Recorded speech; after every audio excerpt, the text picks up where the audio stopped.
Okay. Is it audible? Okay. Good evening, students. This is KV Ramesh, Anthropology faculty, and welcome to Lukmaan IAS Academy. And today we are discussing about strategy session on anthropology. So here in this session we will see what is anthropology, and next one is factors to choose any optional, and with a special emphasis on anthropology.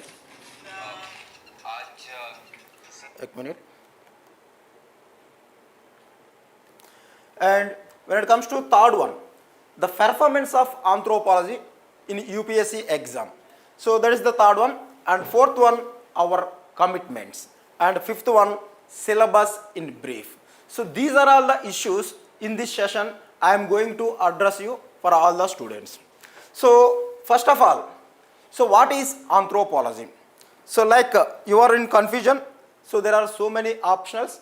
So what is the nature of anthropology subject before you are taking this subject as your optional? So let me you briefly explain what is anthropology. So anthropology is nothing but the science of study of humankind, so and their work. So here humankind means who are humankind, and their work means what kind of work. So here you can see that humankind means we will study humans since their emergence on the earth to the present. For say even future humans also can be possible to study under the anthropology. So since their emergence to the present, if we apply study about humans, that we call as humankind study. And what kind of work? So here humans did all menti facts as well as artifacts. So menti facts as well as artifacts. So there are a lot of tangible, intangible things created by human beings like morals, values, ethics. So these are all the things we could not touch. But there are some material objects such as tools, technologies, whatever the objects we are seeing inside our room. These are all the touchable things. So all these things, menti facts means creation of human brain, but we cannot touch it. Those exist in our societies, in between the groups, within the group, everywhere. Artifacts means they help us in every day for our survival. So for our comforts. So this is the physical existence. We use so many material objects that we call as artifacts. So that means, so all the human beings since their emergence to present and all their works related to menti facts as well as artifacts, that study is nothing but totality. So totality means covering the scope extended from emergence to present, and holistically means there are so many social customs. While analyzing a particular custom, we will see how this behavior has been impacting by other behaviors. For say, if you take the dowry. So dowry is a social practice. So here grooms receive goods or services from brides. So why do they take this dowry? Is there any marital alliances? Any political benefits are there? Economic benefits are there? Or any kind of so benefits socially, biologically, all these things if we analyze it together, that it comes as holistically. So this is the way anthropology is a science, and which is derived from two words.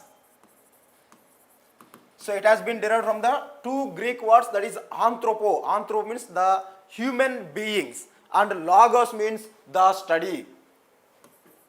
So logos means study, anthropo means it is the human beings. So this is all about from their origin to present. So here you can see that at any point of time, so we have diversified societies. For say whatever the society we are living, that we call as urban society.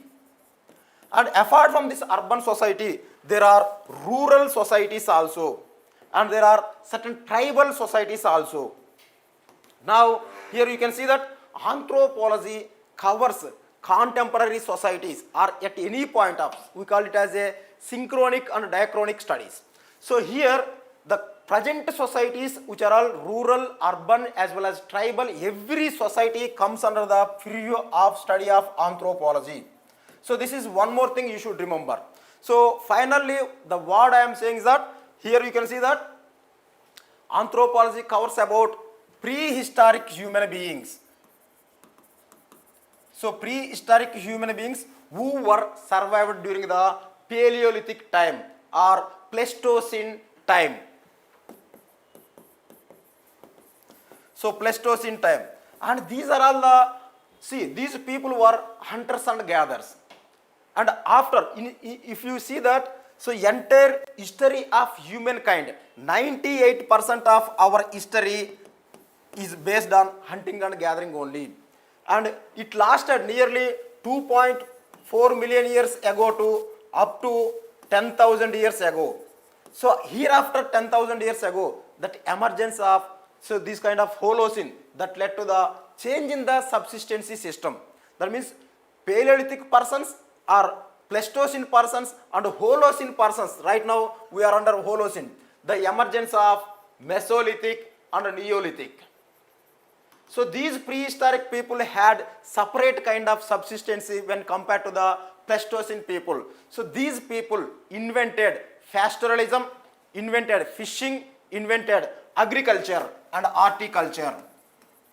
So here what caused them to change their subsistency from hunting and gathering to remaining subsistency patterns.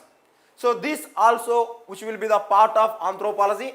And next one, because of this changed economic conditions, human growth, the population growth abnormally increased and finally led to the emergence of cities, towns and states and kingdoms, emperorship. So this is the way ancient civilizations came into being. So this is the best example of Egypt civilization. Now you can see that this is the from beginning to up to ancient civilizations. Now you can see contemporarily all the tribal societies are part of anthropology.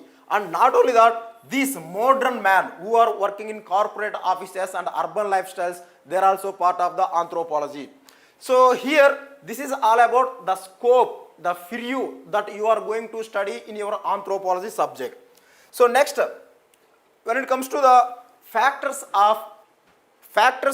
we analyze before choosing an optional, I will explain all these factors with respect to anthropology optional.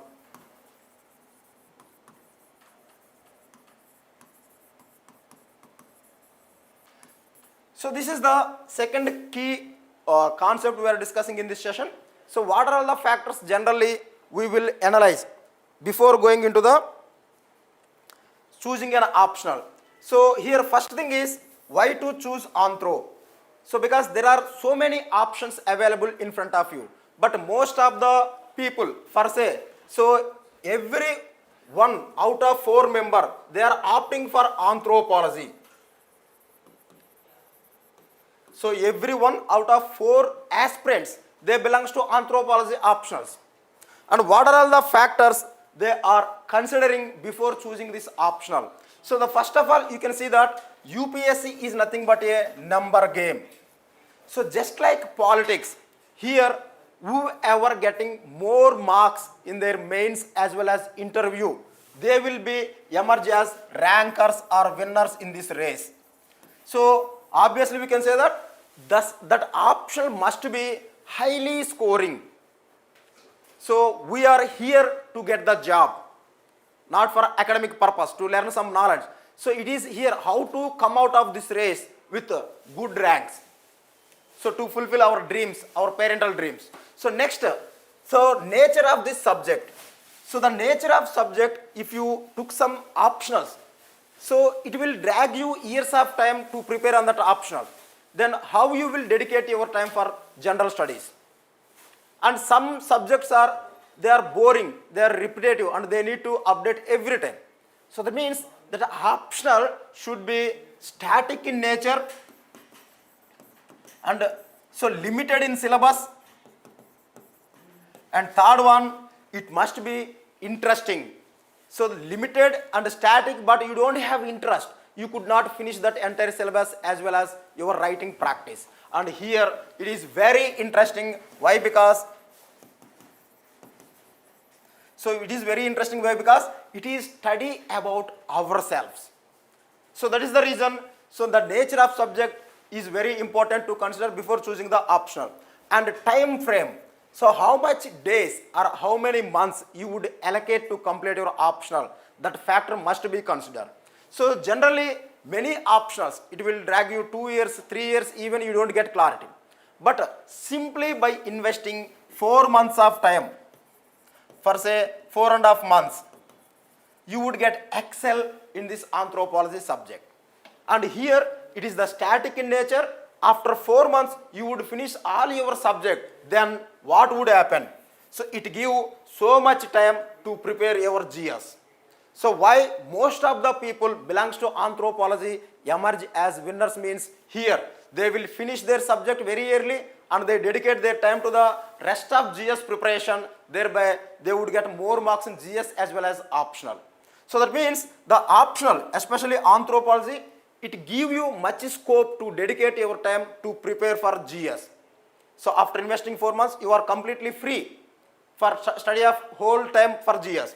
And next one is that optional should be integrated with much of the general studies syllabus. Here you can see that. So the anthropology optional has direct relevance in ancient India or ancient world. So ancient India. So we can say that anthropology is nothing but another twin of history. So much of the history you would be covered in anthropology. And apart from that, Indian society, every portion of Indian society that is present in anthropology. So apart from that, vulnerable sections of GS paper 2. And when it comes to essay, so most of the anthropologist people, they are scoring very high marks in essay. Why? Because it is complete understanding of our economic system, our politics, our marriage systems, everything. So that means you will become a scientific student, you will become a social science student after studying this holistic science. That's why any kind of essay you would attempt better than the rest of the people. And finally, the most important factor you should consider 3 M's: availability of material, availability of mentor to guide you, and availability getting of more marks. These 3 M's play a key role to get success in your journey. So for anthropology, myself, I made 7 volumes of material. So you don't have worry about regarding the material that I am already made for you. And next one is mentor. I am always accessible to you 9 a.m. to 9 p.m. And finally, marks. Already many of my students, they crossed 300 marks, and this year also we shown the proof of getting 22nd rank for the students. So this is the way. When you get all these combinations worked out together, then you will emerge as a winner or ranker in UPSC race.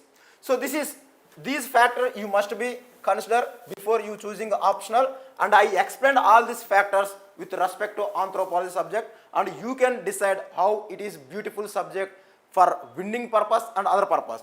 And apart from this, you should remember one point. So you are investing money, you are investing your time, and so this subject, is it only useful for getting rank, or is it any useful for our personality development? Yes. So anthropology is the best science, I can say, among all social sciences. Why? Because it covers the questions of who we are, how we came into being, what is our purpose and meaning of our life. So what are all our limitations, possibilities, everything we will discuss in this subject. So then we can say that after studying this anthropology, so you would came to know that you will develop your own intellectual as well as personality. So your personality will be changed, as well as you will accumulate too much of intellectual knowledge. For say, the Supreme Court is recently analyzing that question of gay marriages or same-sex marriages. So by simply, in every society, there are some group of people supporting this cause, some people are opposing this cause. So by analyzing what are all the factors underneath for these kind of practice, so we will appreciate the cause. So this is the way our personality would be changed after studying this entire anthropology. And next one,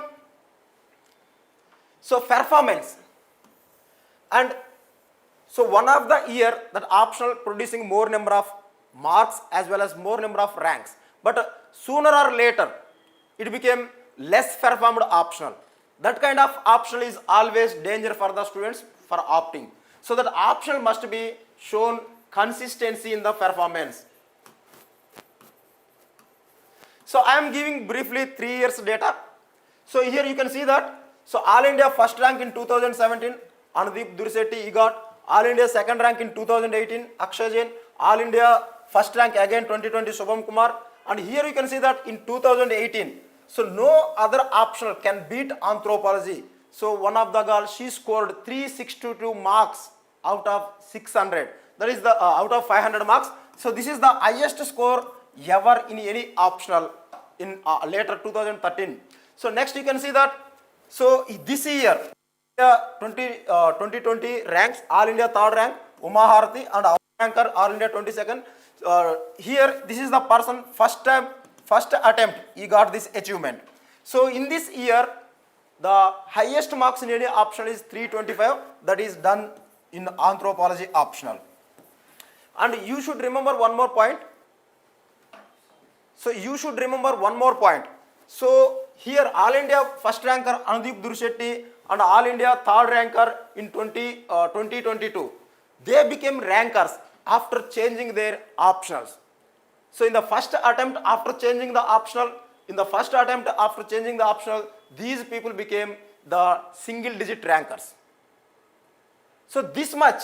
So I am recommending that whenever the people want to change the optional, it is better to shift into anthropology. Not only freshers and beginners. So those people who had disability of getting less score in other options, they can also consider this option is the safest game for them. And now you can see that the overall performance in any year. So while other options are hardly reaching 10% of success rate, so anthropology is always giving the ranks out of all the ranks, 15 to 18% of students, they belongs to anthropology optional. So this is the consistency performance. It's not the 1 year performance, consistency performance. Every year out of all the rankers, 15 to 18% belongs to anthropology optional. So these factors and performance you should be follow before choosing the optional. So now, so our commitments. So before introducing the syllabus in brief, so we will see what kind of support we will provide for the students. So here you can see that, so we will take regular classes for the duration of 4.5 months. And so next we will take 6 classes in a week, and each class span or duration range from 2 to 2.5 hours. And we are providing 7 volumes of material, and you should remember these material not at all available in the market. So this is my own personal material that you will see from my blog.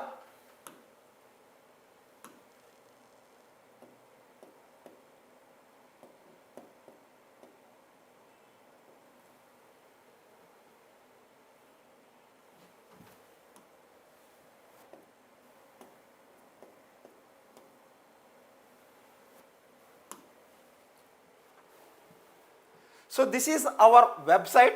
I made all the topics material available. So I am giving in hard copy format, and those people who want to study more content, so this blog is helpful. Here you can see that this is the first theory section. So here you will get all the theories which are specified in our syllabus. Apart from that, sometime UPSC is going beyond that theories mentioned in our syllabus. So for that also I gave some reference theories. Here every year we are getting questions. These are all the extra thinkers not mentioned in the syllabus. So these topics also will help you to get more marks. So this is our blog. So socio-cultural anthropology, research methods, physical anthropology, human evolution, archaeology, linguistic anthropology, every branch I made material. So this material,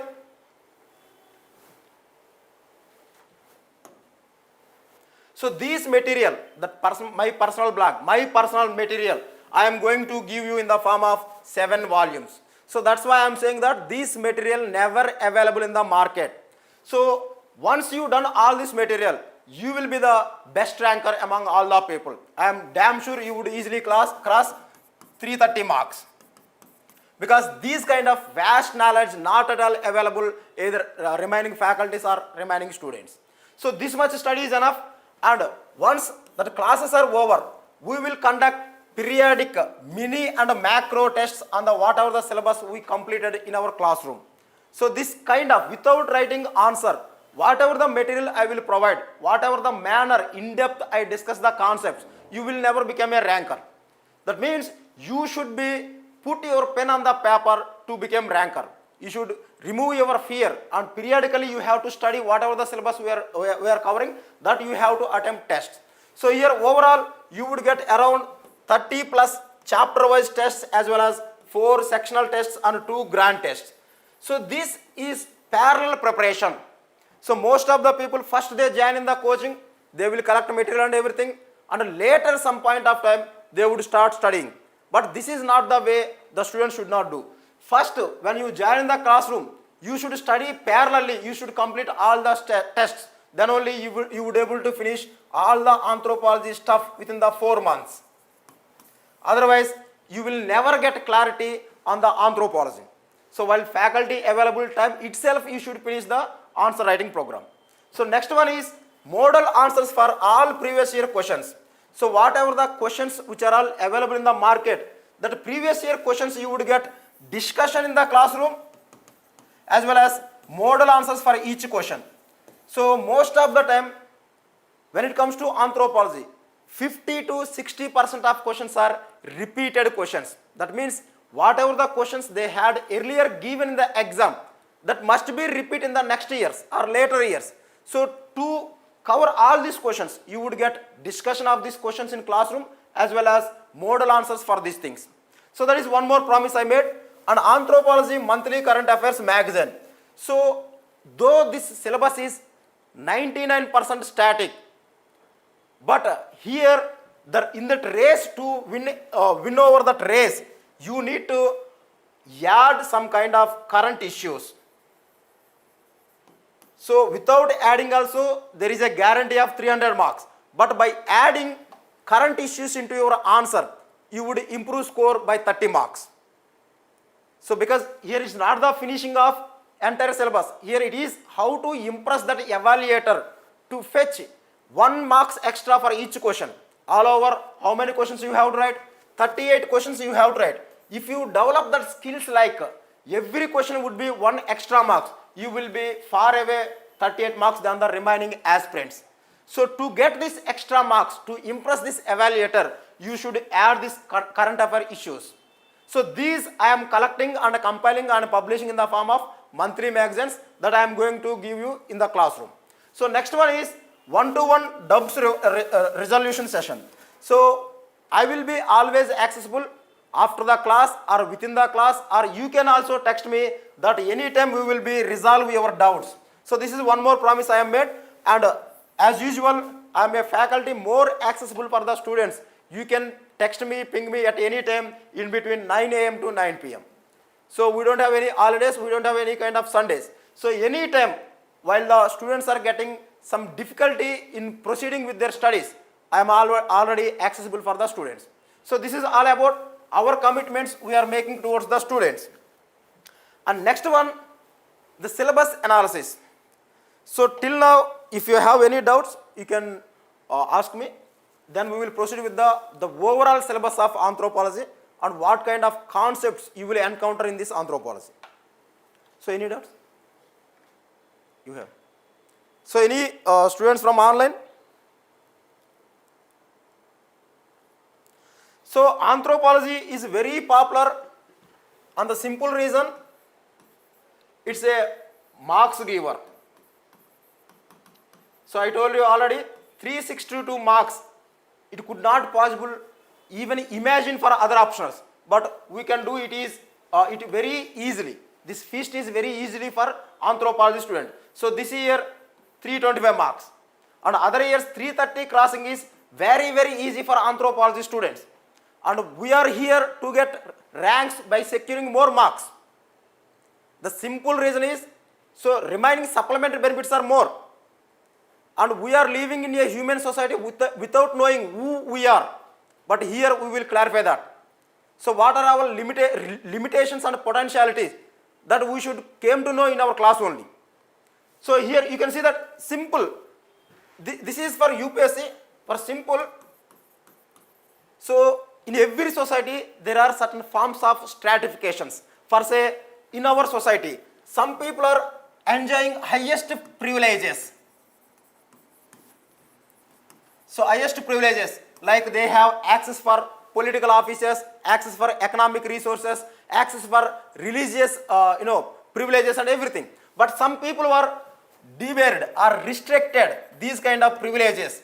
They were seen virtually as their slaves, though both belongs to same species of Homo sapiens. But why some people fate is like this, and why some people are enjoying virtual monopoly over the common goods or common resources? So these could be easily understood after studying anthropology only. Why? Because this is our science, our behaviors, the reasons we will seek. So if you see this one, there are positives and negatives. So that kind of why our ancestors were created these kind of stratification. So that is absolutely division of labor. When we choosing some occupations, the most privileged occupations were involved so much of risk. The risk taking gives more privilege, less risk taking, less privilege. So these are all the clear cut understanding. We will appreciate our customs and practices, we will enhance our personality also. So this is all about secondary benefits. But the first benefits here is we are paying money, we are paying our time, we are sacrificing our personal lives and everything to get rank only. So this is the most reason for popularity of anthropology. So now we will enter into syllabus decoding. So as usual, every optional subject has 2 papers. Each one consists of 250 marks. So here I am discussing about paper 1 and paper 2 both have same branches. So here anthropology branches are, that means entire 100% syllabus of anthropology we will study in the form of 4 branches. The first branch is archaeology or prehistory. See, very simple, we can say that from human journey. So this is present time. So this is the present time, and humans came into being on the earth by the time of 2.4 million years ago. And before also we called some fossils as humans, but absolute identification of humans had occurred by the time of 24 million years ago. So here onwards new ancestors came into being, and we are at the present, right? So that means all the time and all the spaces on the earth, all the things are covered in anthropology. So that means the present past, that is called prehistory, especially before invention of the script. So before invention of the script or the study about extinction societies, that we call as prehistory. That means extinction societies, because lack of script, we couldn't understand their social behavior, their biological traits, and their kind of material object they made, the intention of making any kind of art, this kind of cave art and etc. So that we should imagine. It requires a lot of abilities to decode that prehistoric people material functionality of the tools they made, functionality of the arts they made, the paintings, the meanings, everything is because lack of text. We couldn't understand. This kind of study we call as prehistory or archaeology. And after that, invention of the script. So later, IBC time, emergence of Iron Age, the script came into being. Here they wrote their intentions in the form of inscriptions. that could be easily studied and understand their socio-economic conditions, their political conditions, their religious practice and etc. Here we should not fuzzle with kind of imaginations, but here lack of script, we should always depend upon various theories, assumptions as well as imaginations. So this is called archaeology and continuation. When it comes to socio-cultural anthropology, so here you can see that, and third one is biological anthropology and fourth one is linguistic anthropology. I will explain in detail each branch. So this is archaeological anthropology. So archaeological anthropology proceed or starts with the beginning of Paleolithic cultures. So especially this period is very much important because here two phenomena simultaneously happened. The biological evolution or emergence of human beings from the Dryopithecus. The true human beings, the bipedal or prehensility, 5 digits, everything. So these kind of biological modification all occurred during the time of Pleistocene. And the culture these humans beings used that we call as Paleolithic culture. That means humans first time they became quadrupedal to bipedal. They have prehensility. They got that power of creating tools and objectives. And what are all the non-biological tools they created? So this is called biological development, cultural development. So that is the reason most of the time UPSC focusing on Paleolithic cultures only. And because of this time is vast, so 2.4 million years ago to up to 10,000 years ago. So this much time period is very vast. This phase is divided into 3 sub-stages. The lower Paleolithic, middle Paleolithic as well as upper Paleolithic. So all this entire time period when it comes to humankind constitute 98% of human survival. So here that means 98% of human survival were dependent on the hunting and gathering only.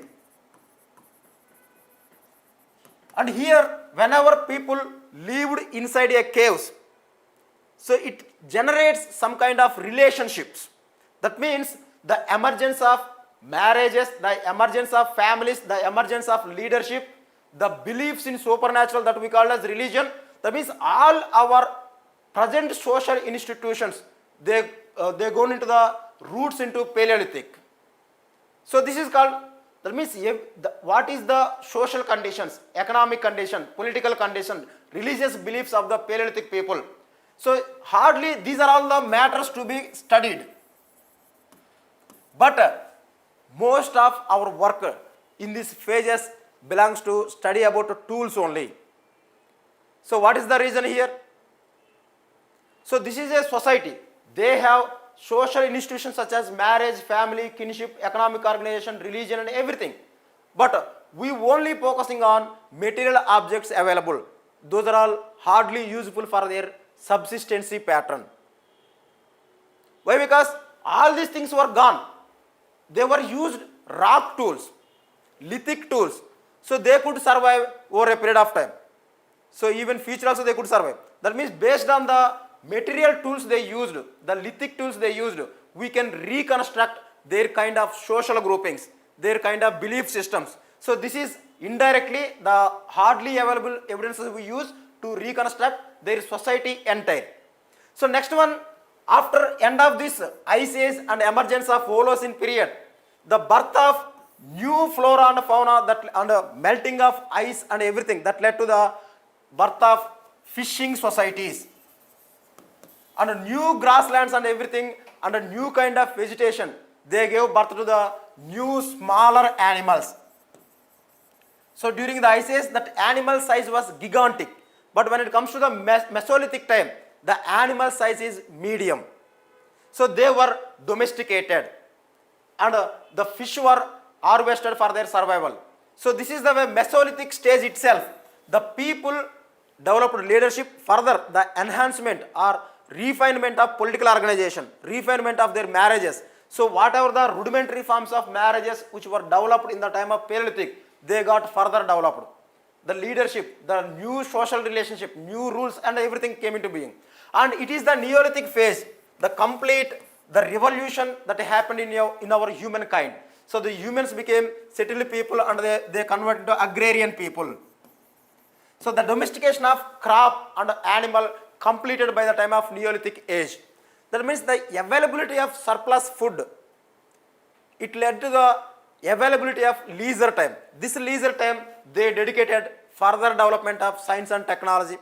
So another tools and etc. This is the way the surplus food production leads to the emergence of towns, okay, cities and metallurgy, everything that led to the emergence of civilization. Civilization nothing but having urbanized features. And this was later declined and again invention of new iron that led to the colonization of entire earth by clearing the forest areas. So when compared to the bronze axe, iron axe is more durable and more efficient one. So because of this, all the river valleys, forests were cleared, thereby human entered into the all kind of ecosystems. So this is the prehistory we will study. So while studying prehistory, we must remember every stage is nothing but a society. That societal reconstruction is the matter rather than simply describing what kind of tools we found from a prehistoric sites. So while describing these societies, we encounter various kind of theories and assumptions. For say, why did humans created agriculture or horticulture? So first thing, so they were happy with that hunting and gathering, but they went for fishing. Why did they went? That is unresolved question. We should think and analyze, because know that people are surviving now to tell that reason exactly. So so these fishing people or some hunting and gatherers, why did they convert to horticulture people? Why did they convert into pastoral people? So these linkings requires various hypotheses. And one of the theories is nothing but, so without having any transportation technology, how did they cross these Atlantic Ocean, Pacific Ocean and entered into this Australia continent as well as New World that we call North America and South America. So some people saying that there was existence of water transportation. Some people said that it was because of climate change. By foot only they crossed that through Bering Sea route. So there are so many theories. Every trait must be analyzed from different angles. So those are all important for UPSC rather than simply describing the tools, the blade technology, hand axe technology, microlithics. These are all least worrying about UPSC. So now we will see socio-cultural anthropology. So here it is the combination of two independent branches. Later they merge into single branch. So first one is social anthropology. The second one is cultural anthropology. So cultural anthropology basically which talks about material objects, mentifacts as well as artifacts. So mentifacts and artifacts. That means here we can simply say that whatever our creation, that comes under culture only. But social anthropology, here there are so many similarities. Social anthropology deals about the relationships that got developed among the human beings in a group. That is person to person relationship, person to group relationship, between the group and another group relationship. For say, if you take the family, so family we never called as a cultural group, but we called it as a smallest social group. So here there are so many relationships, father son, father daughter, wife and husband. These are all the relationships, and each relationship has different status. Father is one status, daughter is one status. The roles associated, roles are nothing but the functions performed by father status, the functions performed by daughter and son status. These are all called status and roles. The positions and functions in a relationship. For suppose I am the faculty and you are the student. So this is relationship, and here my function is different, your function is different. My function is to give you knowledge and your function is to enhance and produce that knowledge in the exam. Both are different functions. So based on the function we can identify the position. Understand? Based on the position we can identify function. So these relation is nothing but status and roles. So social anthropology analyzes, interpret and describe relationships developed over a period of time, or relationships got developed or created by human beings since their emergence on the earth. So these things are analyzed in the form of marriage is a social institution which brought various groups of members into single union, bridegroom group as well as groom group. So this is the various groups are come together, and here various status and roles are appear in the form of husband and wife. So next one is family and kinship. So this is all about development. But this development is not similar everywhere. When marriage, when it comes to Indian context, it is one male and one female come together is nothing but a marriage. But some societies, one male and multiple females, they consider as a ideal marriage. That means there are so many similarities and diversities that exist in the social institutions and relationships. So monogamy, polygamy, these are all the diversities we observe generally in all the societies. But what are all the similarities here when it comes to marriage? The only similarity is nothing but having marriage in each and every society. Understand? So that members within the union may be different, but the marriage is existed each and every society. So why these diversities came into being? Why this similarity of presence of this marriage universally? So these are all the important themes we will study in marriage institution. The same thing, universality of the family. So here you can see that all these social institutions are per se universal. So this is the commonality or similarity. Every social institution has diversities that we call as dissimilarities. For say economic organization, it is always talking about production, distribution and consumption of goods and services. So if you see that the Bushmen of Kalahari Desert, their production is nothing but collection of insects. What kind of goods they produce? Insect collection, animal collection in the form of hunting, water collection. These are all the goods they produce. But what kind of goods we produce in India? The industrial sector produces more than 50,000 goods. There are different kind of varieties. That means here hunting and gathering society produce least number of goods and services. The complex societies produce vast number of goods and services. And other societies, in fishing society, all their products surrounding towards the fishing activities only. So this is the way, the diversities. But every society has one or other form of economic subsistency for their survival. We are in intensive agriculture as well as industrial production. Hunters and gatherer people, they have the plant and animal stuff for their survival. Without having this economic organization, they could not survive.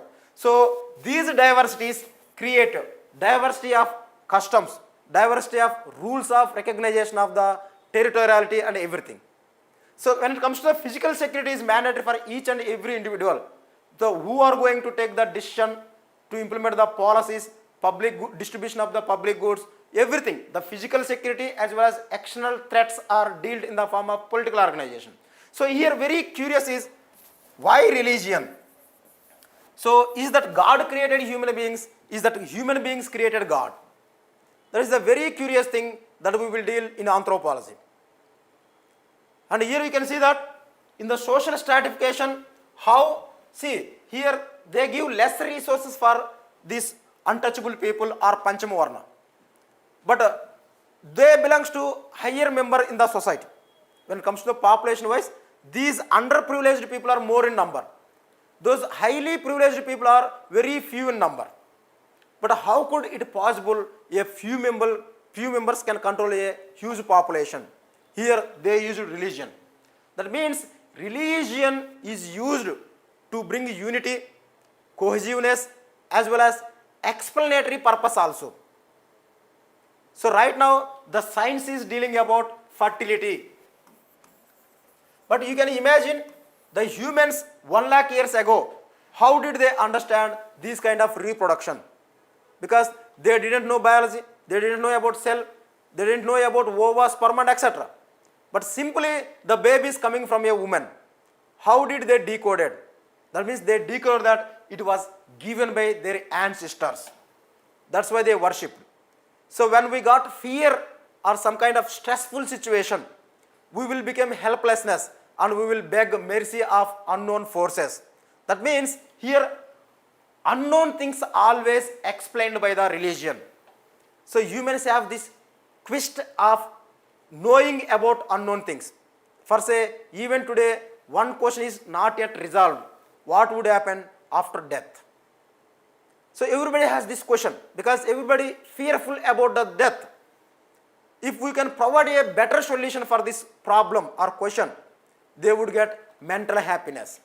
And these religions came into being to tackle these kind of questions. Simply every religion explained that there is a existence of heaven and hell. So that means you don't need to fear about it. You would get a better life or better world even after death. Then their stress from their brain would reduces. That means unknowing things to explanatory purpose, humans created a gods. And God never created humans. So this is all about the reasons for their emergence, the similarities as well as their diversities present among the all human beings. So this is sociocultural anthropology. When it comes to the theories, so you can see that I am giving some popular thinkers in anthropology. I am not going in detail about all the persons. The first one is L.H. Morgan, E.B. Taylor. They belongs to classical evolutionism. So these people they gave first foundational theories in anthropology, that is called classical evolutionism. And he was the person who reconstructed entire past societies or ancient societies. The society of Paleolithic people, the society of Mesolithic people. So it was the credit given for evolution of societies. And next one, Franz Boas, he was credited to give cultural revolution. Next,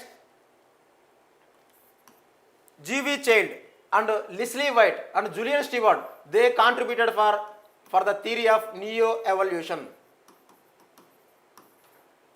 And Malinowski, he credited for functionalism. R.C. Brown, he credited for structural functionalism. And Levi-Strauss, he was very confusing as well as prominent person, and he gave structural theory in anthropology. And when it comes to Ruth Benedict and Margaret Mead, so they were credited for the studies of culture and personality. So the culture influences the formation of personality as well as personalities influences the formation of cultures. So this is the way, vice versa, both influence each other to get this kind of studies. So next, Clifford Geertz and Victor Turner, they were created for the study of symbols as well as rituals. So they hold the meaning of culture. So this means these people created for symbolic and interpretative anthropology. And Marvin Harris, he gave cultural materialism. So wherever the economic system change led to the change in all other social institutions. Harold Conklin, he studied ethnoscience. So for a simple reason is the identification of diseases, the identification of the solar system, the identification of colors, or identification of animals, or identification of this kind of flora and fauna. This is not universal. Every society has their own systems of identification that we call as a ethnoscience. And finally, so these are all the people we will discuss as part of thinkers, and you would get around 20 to 30 marks from this thinker section. And next one, biological anthropology. In biological anthropology, we will deal about theories regarding origin of life or organisms on the earth. Next, primatology. So here two types of primates are there, lesser primates, major primates. Lesser primates means prosimians, lorisiers, taurosiers, these smaller in size, that apes we call as lesser apes. So bigger apes are nothing but chimpanzee, gorilla, orangutan, even humans also. So humans are called as primates. So this is the way primatology help us, because these chimpanzee, gorilla, orangutan, they never had too much of evolution. Thereby they were similar to that of our Homo erectus stage, our Homo habilis stage. To understand the social behavior of Homo habilis, we could use these primates. the existing primates, as well as we have so much affinities biologically between these living primates as well as humans. So next one, human evolution. So human evolution proceeded in the form of Homo habilis, Homo erectus. So Homo erectus to Homo neanderthals and Homo sapiens. And absolutely it is not linear evolution, but these are all the major fossils which had given in our UPSC syllabus. So this is, I wrote like a linear evolution, but it's not a linear evolution. Human evolution always considered as a branched evolution.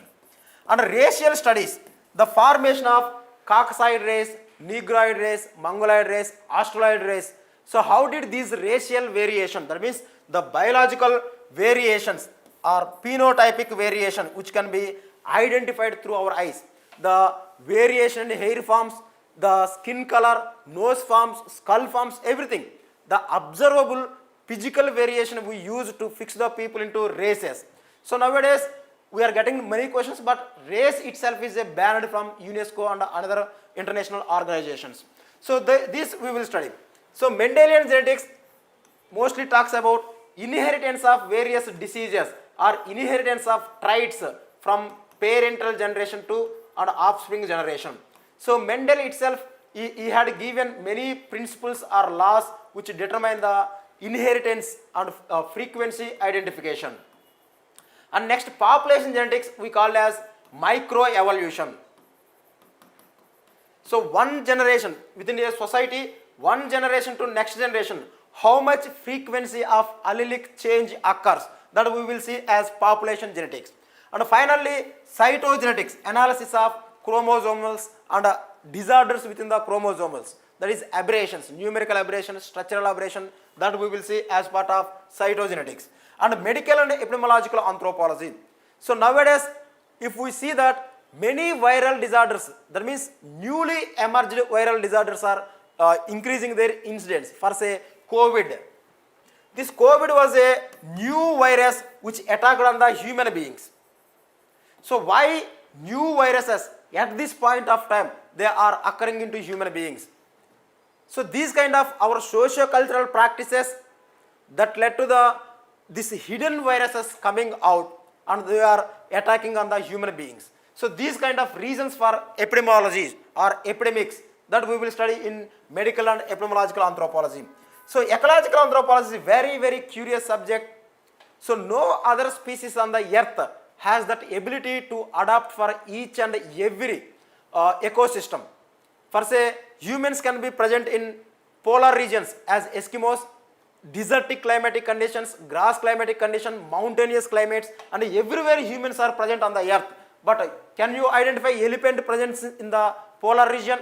Can you identify elephant presence in the desertic climatic condition? Remaining animals are restricted for particular niche, but humans have all the abilities to adapt high altitude as well as desertic or hot climatic conditions as well as cold climatic conditions. What made this kind of unique adaptations for human species? That we will discuss as part of ecological anthropology. And next one, growth and development. Here, so womb to tomb. So we will begin our journey as single cell fertilized by sperm and ova, through which we will become an individual organism which possesses trillions of cells, and finally we will disappear in the form of death. All this process we will study in the form of growth and development. And reproductive and demographic anthropology, the reasons for growth of population, why some people have more lifespan than the other people, this kind of societal variation as well as mortality and natality rates, everything we will discuss as part of this one. So this is brief about biological anthropology. And finally, we will enter into the paper 2 syllabus. So paper 2 we have part A and part B.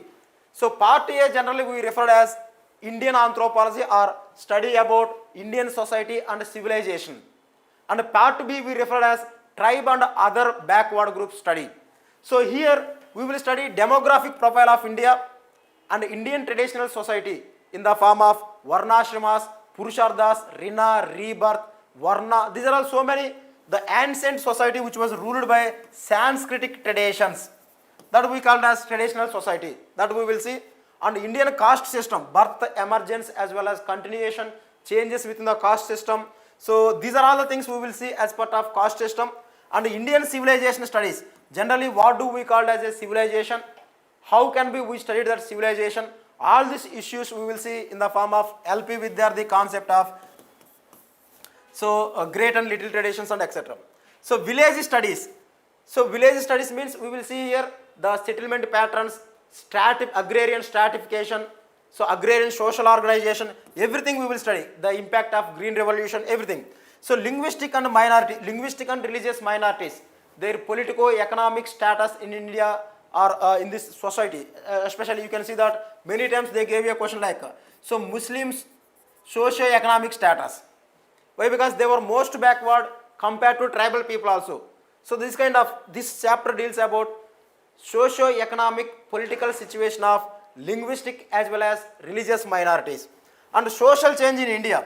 So the social change in India caused by indigenous process, exogenous process. For say the westernization, modernization, they led by science and technology which borrowed it from the European countries. So that causes change in our entire traditional system, that is called exogenous process. But Sanskritization, little and great tradition, these are all the things. What are the questions? So these are all the questions. Yes, we have available Anthropology in online also. So both this same class we will do live. So live hybrid model we are following. So fee structure you can inquire from the Lukmaan inquiry section. So they will tell you. So apart from that fee, do you have any doubts regarding this choosing optional or syllabus or any kind of question related to this? That I will explain. So you will get in this YouTube itself, you will get the inquiry numbers. There you can collect it. So this is all about.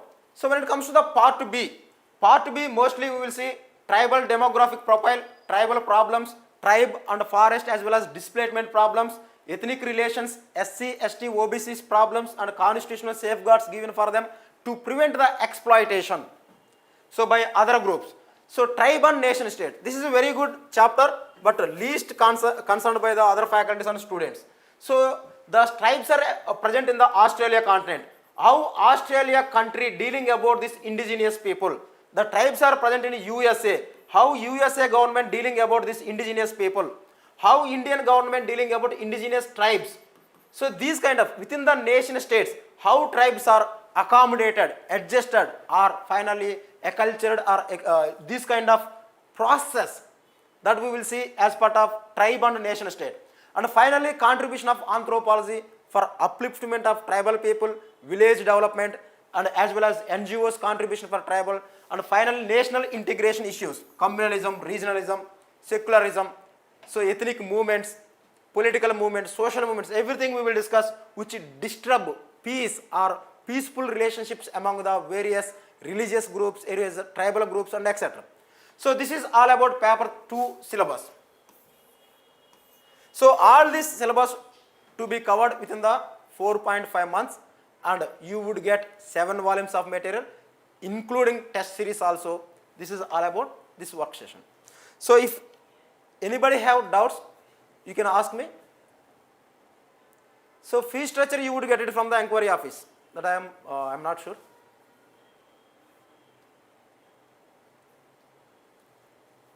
Anybody? So okay guys, I hope you would take admission and you will come to me. I am complete responsible for your anthropology preparation. I will make you the best expert in your journey. That I am sure. Thank you very much.